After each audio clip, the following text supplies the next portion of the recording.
करुणा आणि प्रेमाचा महासागर असलेल्या तथागत भगवान गौतम बुद्धांच्या पवित्र विचारांनी आज नायगाव तालुक्यातील देगाव नगरी न्हाऊन निघाली.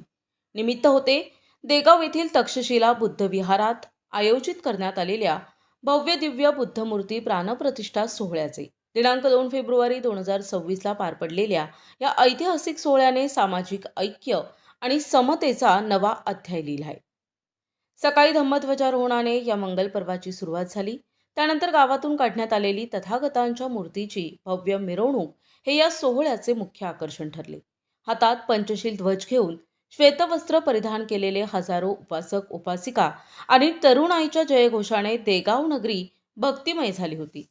वाजेगाव येथील पूज्य भंते संघपाल महाथेरो यांच्यासह 12 सदस्यीय भिक्षू संघाच्या उपस्थितीमुळे या सोहळ्याला विशेष आध्यात्मिक महत्त्व प्राप्त झाले.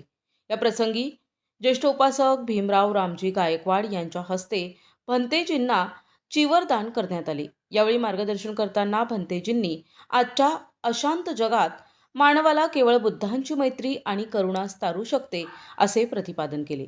या सोहळ्याचे सर्वात मोठे वैशिष्ट्य म्हणजे गावातील सर्व धर्मीय बांधवांनी जाती धर्माच्या भिंती ओलांडून यात उत्स्फूर्त सहभाग घेतला.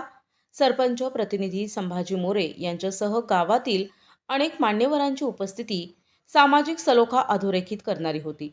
बुद्धमूर्ती स्थापना समिती, समता सैनिक दल आणि स्थानिक तरुणांच्या अहोरात्र परिश्रमातून हा सोहळा यशस्वी झाला. या सोहळ्याला पूज्य भंते संघपाल महाथेरो, संभाजी मोरे, रावसाहेब मोरे, नामदेव चिंचलवाड, भीमराव गायकवाड, यशवंत गायकवाड, विठ्ठल गायकवाड, इमाम शेख आणि समस्त ग्रामस्थ उपस्थित होते. प्रतिनिधी हनुमंत चंदनकर, NTV न्यूज मराठी, नायगाव, नांदेड.